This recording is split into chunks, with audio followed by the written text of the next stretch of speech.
सुप्रभात बच्चों, कैसे हैं आप लोग। उम्मीद है कि आप स्वस्थ, प्रसन्न और खूब खुश और ऊर्जावान होंगे। चलिए, कल आप पिछले कालांश में आप लोगों ने पार्ट 2 चिट्ठी के अक्षर के अभ्यास कार्य को किया था, प्रश्न 1 से 7 तक, और साथ में ये भी जाना था अनुस्वार, अनुनासिक और मानक रूप। अगर कोई संदेह इन विषयों में होगा तो कल सत्र के दौरान जरूर पूछ लीजिएगा। चलिए, अब हम लोग आगे बढ़ते हैं। प्रश्न 8 आपको गृह कार्य दिया था, बच्चों ने करके भी दिखाया है। अब प्रश्न 9 की तरफ हम लोग बढ़ते हैं।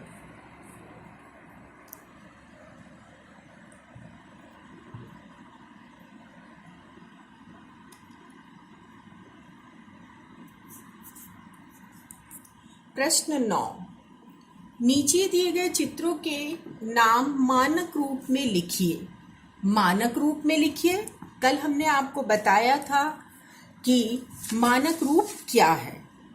हिंदी वर्णमाला में सर्वत्र एक रूपता रहे तथा लेखन कार्य और आधुनिक यंत्रों या उपकरणों के उपयोग में लिपि की अनेक रूपता किसी तरह से बाधा न बने, इन सारी बातों को ध्यान में रखते हुए भारतीय संघ के केंद्रीय हिंदी निदेशालय के महान विद्वानों, मर्मज्ञ मनीषियों ने वर्षों तक अनेक गोष्ठियां की, अनेक तरह से विचार किया और तब हिंदी वर्णमाला और अंक माने संख्या, अंकों और हिंदी वर्णमाला का जो मानक रूप यानी एक आदर्श रूप निर्धारित किया, उसे ही हम हिंदी भाषा का मानक रूप कहते हैं।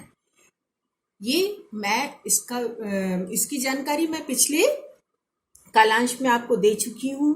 तो बच्चों, चलिए अब हम लोग चलते हैं प्रश्न संख्या 9 पर। प्रश्न संख्या 9 में नीचे दिए गए चित्रों के नाम मानक रूप में लिखिए। जैसे ये आपको देखने से ही प्रतीत हो रहा है कि क्या है ये, पंखा। ठीक है, ये मंदिर, ये बंदर, ये इंजन और ये घंटी। फिर ये 15, ये अंगूर और ये पतंग और ये झंडा और ये पंख। बच्चों, ये मानक रूप है। अगर इसका आप पुराना रूप देखें तो इस पंखा को हम यहाँ पर पंचमाक्षर के प्रयोग के द्वारा ऐसे भी लिख सकते हैं। आरी बात समझ में? यही पंचमाक्षर यहाँ पर अनुस्वार के रूप में स्थापित किया गया है। इसी तरह से इस मंदिर को हम पुराने रूप में ऐसे भी लिख सकते हैं। यहाँ पर जो ना ये पंचमाक्षर है, ये अनुस्वार रूप में यहाँ पर स्थापित है। इसी तरह से ये भी हम बंदर भी ऐसे लिख सकते हैं। ये ना यहाँ अनुस्वार के रूप में है। अब यहाँ पर इंजन को हम ऐसे भी लिख सकते हैं,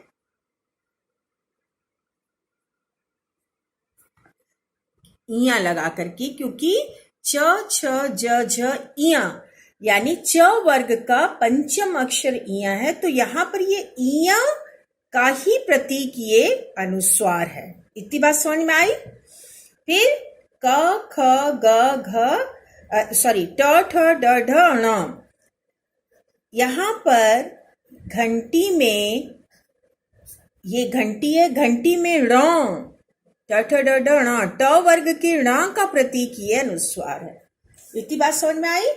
इसी तरह से 15 15 को हम ऐसे भी लिख सकते हैं, ये द है और इस वर्ग का पंचमाक्षर ये है और इसको हम पंचमाक्षर ना का प्रतीक ये अनुस्वार है। इसी तरह से अंगूर में, इसी तरह से पतंग, झंडा और पंख में भी हम कर सकते हैं। इतनी बात सबके समझ में आई बच्चों? अब हम लोग अगले प्रश्न की तरफ चलेंगे। ये आपने समझ लिया। यदि पांचवें वर्ण के बाद वाला वर्ण उसी वर्ग का न हो जिस वर्ग का पांचवा वर्ण है, अथवा वही पांचवा वर्ण दोबारा आए तो क्या होगा? आइए दिए गए उदाहरणों से इसे हम समझें।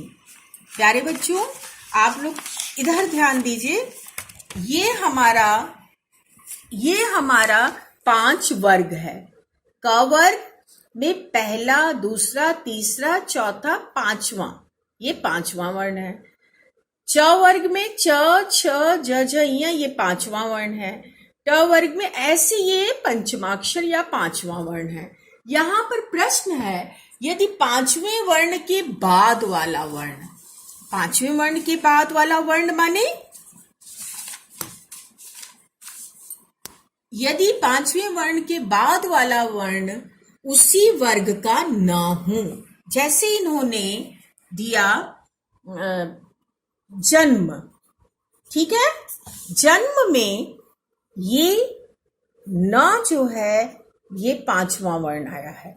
अगर इसका आप विच्छेद करें तो ज, अ, न जोड़ म जोड़ अ आएगा।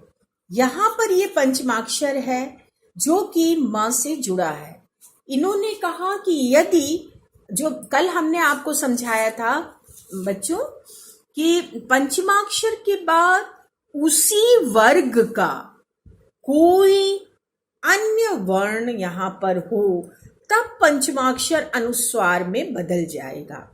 ये तो मैंने कल आपको समझाया था, किंतु उसी का एक दूसरा उदाहरण इन्होंने दिया है, उससे थोड़ा अलग, कि यदि ये पंचमाक्षर है, इसके बाद उस वर्ग का, जैसे क वर्ग का, अगर ये जैसे न जो पंचमाक्षर है ये त वर्ग का है, यदि त वर्ग का कोई अन्य वर्ण न आकर के किसी अन्य वर्ग का म आया है, ये आया है यहां पर, तो क्या होगा? तो ऐसी अवस्था में न को अनुस्वार नहीं होगा। आ रही बात समझ में? देखिए, कभी भी आप ऐसे जन्म को नहीं लिखेंगे, ये रॉन्ग है। हमेशा जन्म ऐसे ही होगा। अब बेसिक चीज आपके समझ में आ गई होगी बच्चों, कि पंचमाक्षर हो किंतु उसके साथ कुछ शर्तें हैं। वो शर्तें यदि लागू ना होंगी तो पंचमाक्षर एज इट इज वैसे ही अपने अस्तित्व में रहेगा, जैसा कि आपने जन्म में देखा। यही बात यहाँ पे बताई गई है। जिस वर्ग का पांचवा वर्ण है अथवा वही पांचवा वर्ण दोबारा आ जाए तो क्या होगा? जैसे ये जो दूसरी बात बोल रहे हैं वो सम्मान। आप बोलेंगे मैम ये तो पांचवा वर्ण है, पंचमाक्षर है, किंतु मैंने आपको कल समझाया था कि पंचमाक्षर के बाद यदि फिर पंचमाक्षर उसी वर्ण का या किसी अन्य वर्ग का आता है तो यह अनुस्वार में नहीं परिवर्तित होगा। यहां पर उसी वर्ग का पंचमाक्षर है, प वर्ग का ही पंचमाक्षर दोबारा आ गया है, तो ये कभी भी आप ऐसे सम्मान लिखते हुए नहीं देखते होंगे। हमेशा सम्मान ऐसे ही लिखा जाता है। क्या इसके पीछे क्या नियम है? कि यदि पंचमाक्षर के बाद उसी वर्ग का पंचमाक्षर या किसी अन्य वर्ग का, इन पांचों में से भी कोई भी पंचमाक्षर आएगा तो वो पंचमाक्षर अनुस्वार में नहीं बदलेगा, वो अपने अस्तित्व में वैसे ही रहेगा। इतनी बात सबके समझ में आई बच्चों? अभी मैंने 2 चीजें आपको बताई। पहली चीज बताई कि यदि पंचमाक्षर के बाद किसी अन्य वर्ग का पंचमाक्षर आता है तो पंचमाक्षर जो है वो अपने अस्तित्व में वैसे ही रहेगा, अनुस्वार में नहीं बदलेगा, चाहे वो उस वर्ग का ही पंचमाक्षर आए या किसी अन्य वर्ग का। इतनी बात समझ में आई? चलिए अब हम लोग इसी चीज को अभ्यास करेंगे। जैसे जन्म, जन्म शब्द में कौन सा से पांचवें वर्ण में आ स्वर नहीं है? आप देखिए, न में अ नहीं है, यानी कोई स्वर नहीं है, इसलिए वो आधा है तो म में संयुक्त हो गया है।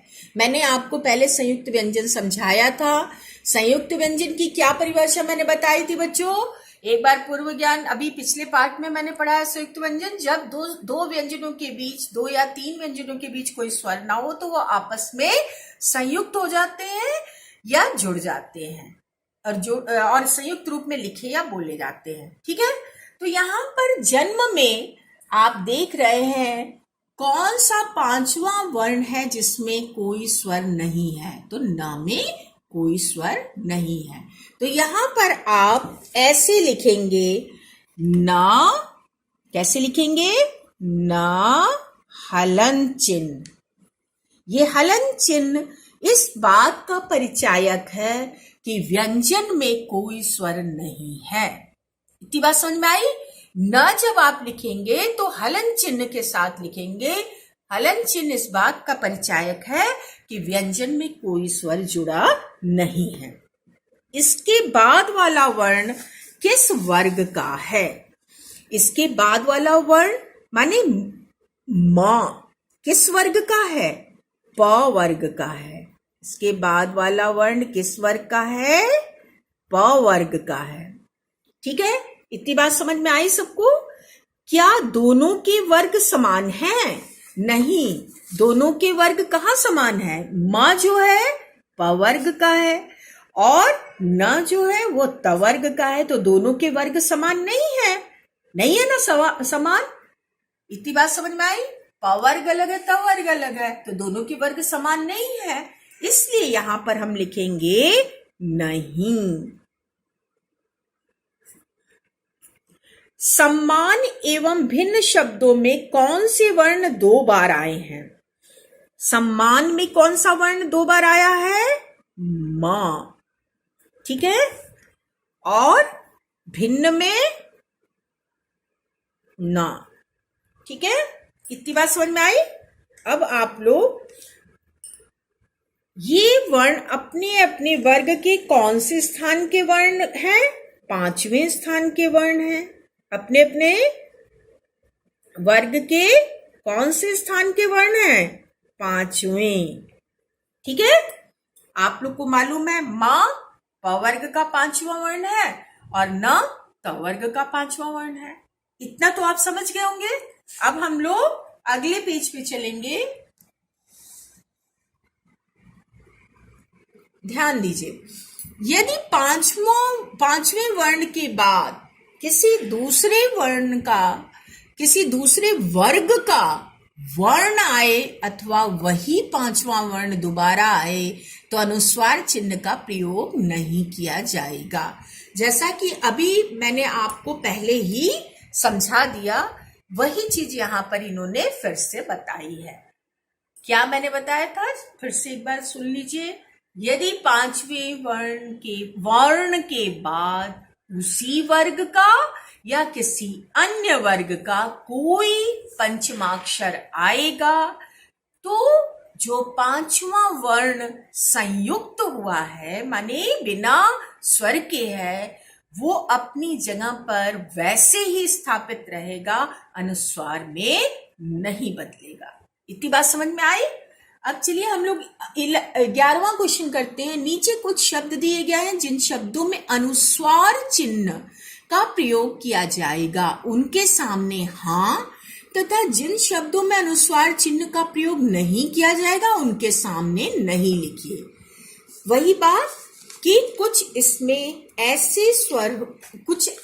ऐसे उदाहरण होंगे जो कि पंचमाक्षर के बाद उसी वर्ग के अन्य वर्ण होंगे तो उसमें आप अनुस्वार लगाएंगे, और जिसमें पंचमाक्षर के बाद उस वर्ग का पंचमाक्षर या किसी अन्य वर्ग का पंचमाक्षर आया होगा तो वहां पर आप बिल्कुल अनुस्वार नहीं लगाएंगे।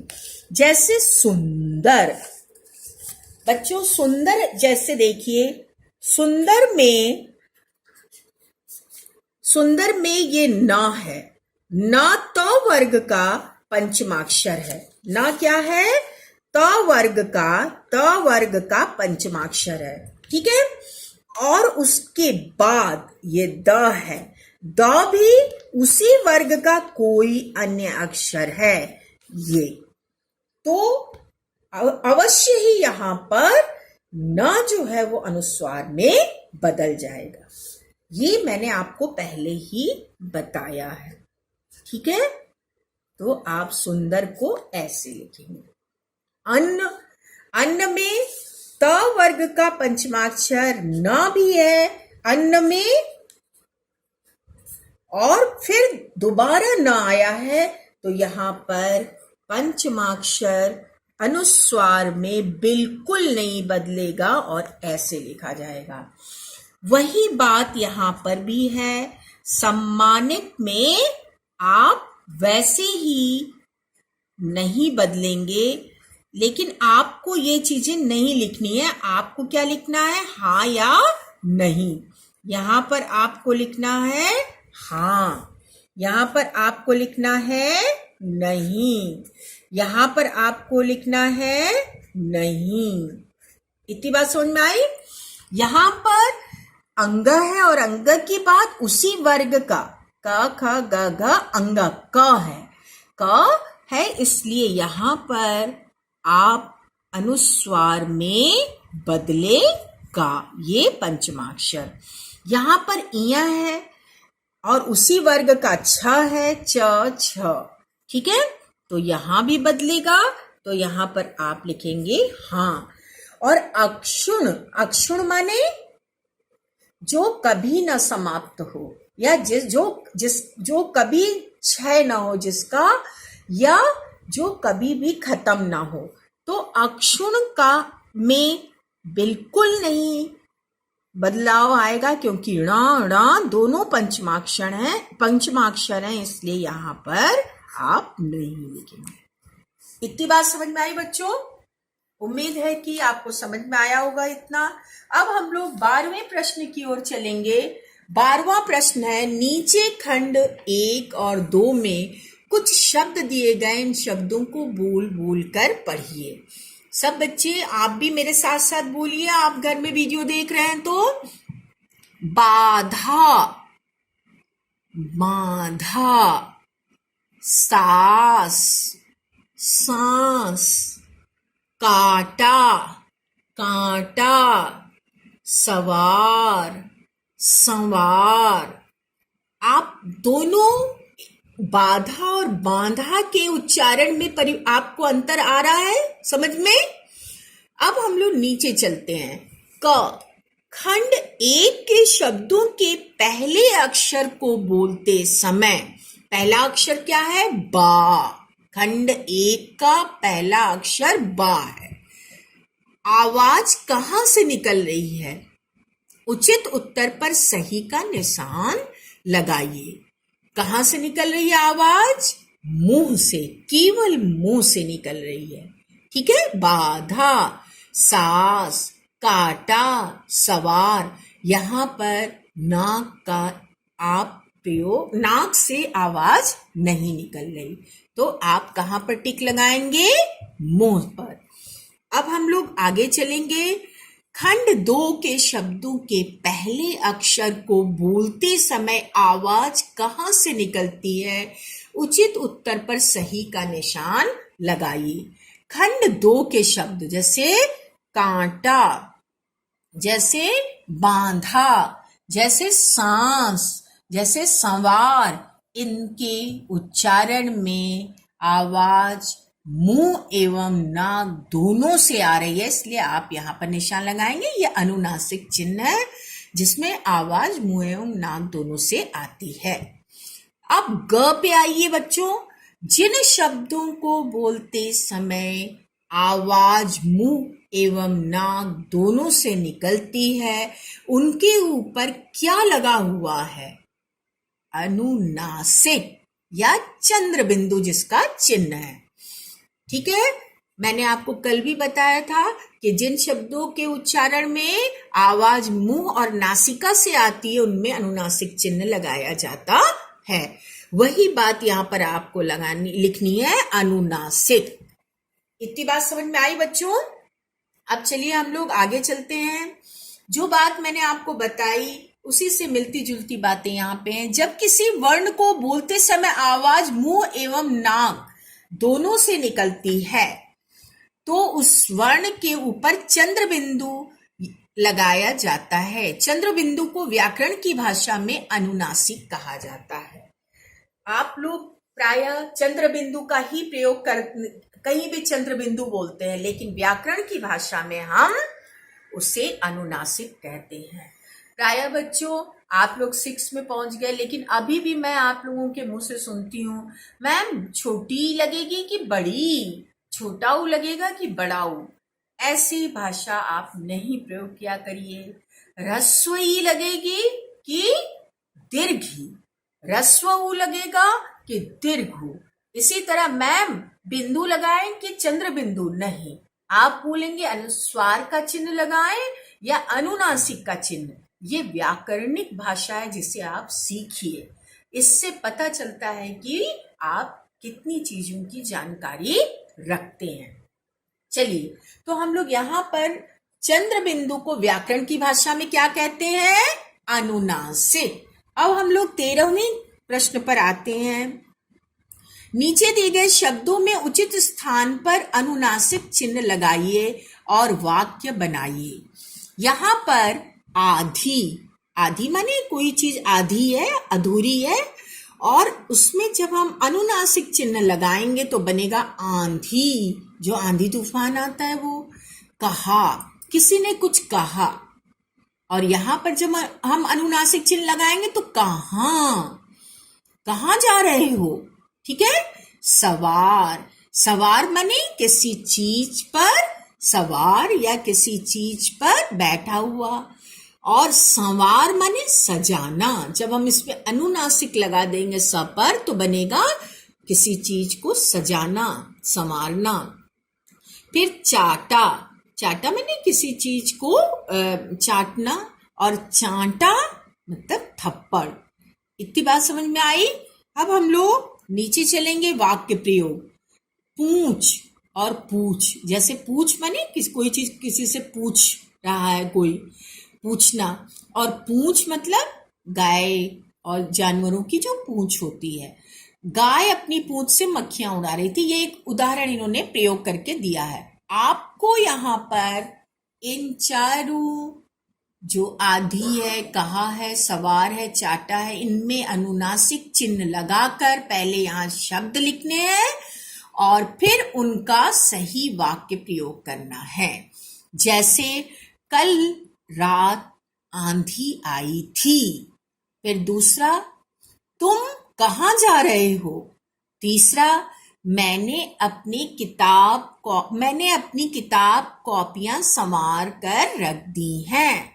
फिर चांटा, बिना बात के मोहन ने अपने मित्र को चांटा लगा दिया। अब हम लोग आगे चलते हैं। आप इसके अतिरिक्त कोई और भी वाक्य प्रयोग कर सकते हैं, ये तो मैंने आपको बता दिया। नीचे दिए गए शब्दों को बोल बोल कर पढ़िए। चलिए मेरे साथ आप भी उच्चारण करिए बच्चों। पुस्तकें, सड़कें, चित्रों, फलों, चिट्ठियों। इन शब्दों, बच्चों ध्यान दीजिए, इन शब्दों का जब आप उच्चारण कर रहे थे तो चिट्ठियों, इनके उच्चारण में आपको आपके कहाँ से मुख और नाक दोनों जगह से आवाज आ रही थी। तो जब मुख और नासिका से आवाज आती है तो मैंने आपको बताया है कि अनुनासिक का चिन्ह लगाया जाता है। लेकिन आप पूछेंगे मैम यहाँ तो अनुनासिक का चिन्ह मुझे नहीं दिख रहा है, यहाँ तो अनुस्वार का चिन्ह दिख रहा है। तो हाँ बच्चों, ये नियम भी अब आप समझ लीजिए कि अनुनासिक का चिन्ह तब नहीं लगाया जाता यद्यपि नाक और मुंह से भले ही आवाज आ रही हो, किंतु जब शिरोरेखा के ऊपर कोई मात्रा हो तब वहां पर अनुनासिक का चिन्ह न लगाकर अनुस्वार का चिन्ह लगाया जाता है। इतनी बात सबके समझ में आई। जैसे यहाँ पर आप देखिए सड़कें, यहाँ पर आप कभी भी अनुस्वार का ही चिन्ह लगाते हैं, ऐसे कभी नहीं आप लगाएंगे, ये रॉन्ग है। समझ गए? यही सही है। तो यहाँ पर इसीलिए अनुस्वार के चिन्ह लगे हैं। चलिए, पहले बताए गए नियम के अनुसार इन अक्षरों पर कौन सा चिन्ह आना चाहिए था? अनुनासिक चिन्ह आना चाहिए था, या चंद्र बिंदु, ठीक है, का चिन्ह आना चाहिए था। इन अंतिम अक्षरों पर कौन सा चिन्ह आया है? अनुस्वार का चिन्ह आया है। कौन सा चिन्ह आया है? अनुस्वार का। देखिए, ये मैं आपको बता चुकी हूं। चलिए हम अब अगले पेज की तरफ चले। यदि किसी, वही चीज जो बच्चों अभी मैंने बताई, वही चीज जो अभी मैंने आपको बताई कि यदि किसी वर्ण को बोलते समय आवाज मुंह और नाक दोनों से आए तो वहां पर अनुनासिक चिन्ह लगता है सामान्यतः।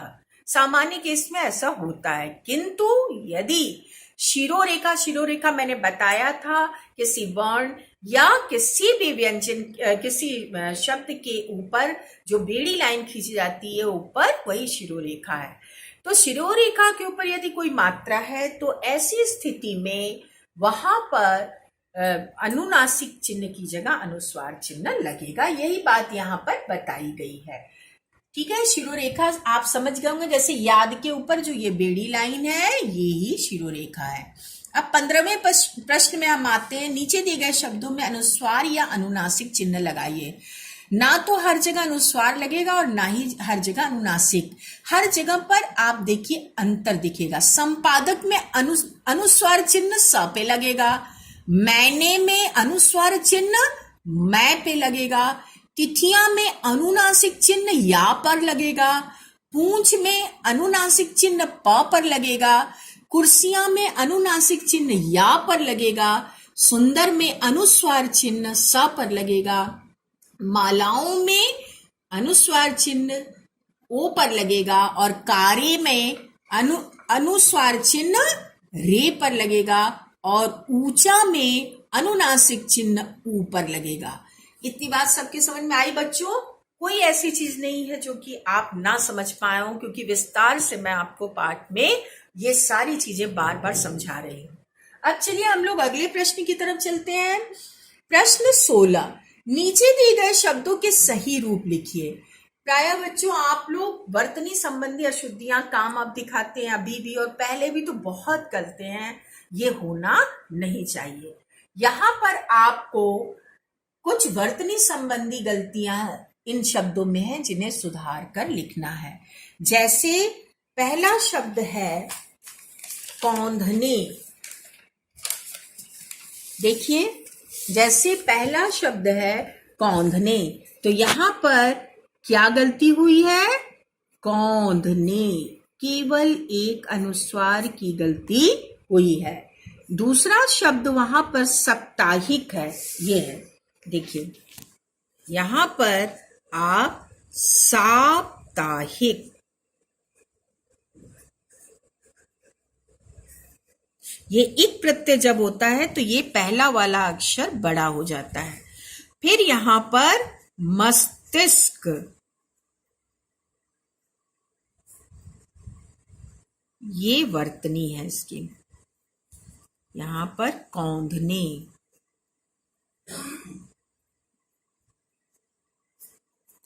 फिर अक्सर आप लोग ये गड़बड़ करते हैं, यहां दीर्घीकार होगा और यहां पर ह्रस्वीकार, ये गलती हुई है। और यहां पर त के ऊपर रेफ आएगा, पूर्ति। फिर यहां पर पड़ेगा। इतनी बात सबके समझ में आई बच्चों? ये वर्तनी से संबंधित अशुद्धियां थी जिन्हें आपने सुधारा। ये ध्यान रखिए कि कहीं भी इस तरह की मिस्टेक नहीं होनी चाहिए। नीचे दिए गए शब्दों के बहुवचन रूप लिखो। बहुवचन क्या, पहले एक बार समझ लीजिए। जिन शब्दों से किसी चीज के एक या अनेक होने का बोध होता है उसे हम वचन कहते हैं। ठीक है? जिन शब्दों से किसी चीज के एक या अनेक होने का बोध होता है उसे हम वचन कहते हैं। हिंदी में वचन दो हैं, एक वचन और बहुवचन। जिन शब्दों से किसी चीज के एक होने का एहसास हो वो एक वचन, जिन शब्दों से किसी चीज के एक से अधिक होने का एहसास हो वो बहुवचन।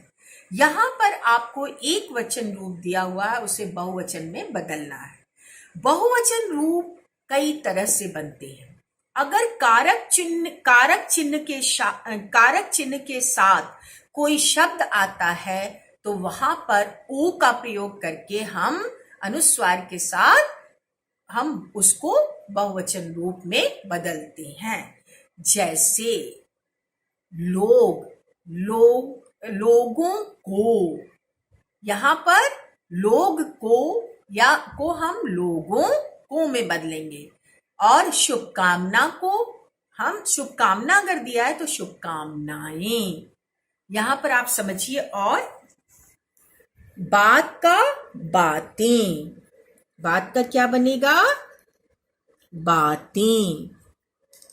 और कुर्सी का एक बात और ध्यान दीजिए बच्चों, जब हम बहुवचन बनाएंगे तो अंत में जो दीर्घिकार है वो अंत में दीर्घिकार जो है वो ह्रस्वीकार में बदल जाएगा। ये बात हमेशा ध्यान रखिएगा। ठीक है? अब यहां पे देखिए, ये है कारक चिन्ह, सप्तमी विभक्ति अधिकरण कारक का ये चिन्ह है। यहां पर इसका बहुवचन बनाते समय हम बनाएंगे हाथों पर। इस तरह से हमने नहीं बनाया। इसी तरह से यहां पर आप बनाएंगे कविताएं। और यहां पर देखिए, ये कारक का चिन्ह है, कर्म कारक का, कर्म का चिन्ह को होता है, तो यहां पर होगा साधुओं को।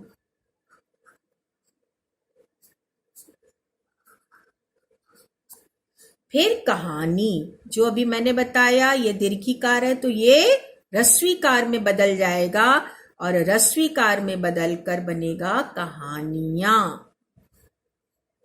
इतनी बात समझ में आई सबके? तो आप लोगों ने, अब मुझे ऐसा लगता है कि कोई दिक्कत नहीं आई होगी, आप समझ लिए होंगे कारक क्या है। एक बार सुन लीजिए। कारक के चिन्ह जो मैं बार बार यहाँ पर बताई, पहले भी आपने 5 में पढ़ा है, कक्षा 5वीं में। कारक क्या है? संज्ञा या सर्वनाम के जिस रूप से उसका संबंध वाक्य के अन्य हिस्से से जाना जाए उसे हम कारक कहते हैं। ठीक है? और कारक 8 होते हैं। पहला, कर्ता ने कर्म को करण से संप्रदान को के लिए अपादान से अलग होने के अर्थ में संबंध काके की अधिकरण ने पर। ठीक है? कारक के बारे में हम आगे फिर बताएंगे बच्चों। अब चलिए हम लोग आज के गृह कार्य के बारे में जान ले। ये आज का आपका गृह कार्य है। यहाँ पर परीक्षा भवन लिखेंगे और यहाँ पर आप पटना और पटना का पिन कोड जो आपके घर के पास होगा वो लिखेंगे। और यहाँ पर कल की तिथि लिखेंगे या जिस दिन आप काम कर रहे हैं। और यहाँ पर अपने मित्र का नाम और यहाँ पर दिए गए विषय से संबंधित पत्र की आपको 5वीं की परीक्षा में क्या परेशानियां आई वो आप यहाँ पर लिखेंगे। और यहाँ पर तुम्हारा मित्र, लड़कियां लिखेंगी, गर्ल्स लिखेंगी तुम्हारी, मित्र सखी एज इट इज रहेगा, केवल यहाँ पर गर्ल्स लिखेंगी तुम्हारी और बॉयज एज इट इज लिखेंगे अपना नाम। जो लिख रहा है वो अपना नाम लिखेगा।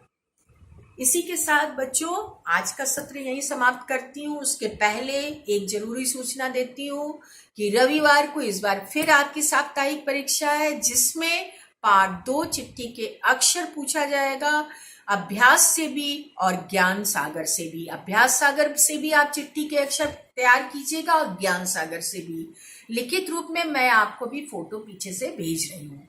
धन्यवाद बच्चों, खुश रहिए और स्वस्थ रहिए और खूब खुश रहिए।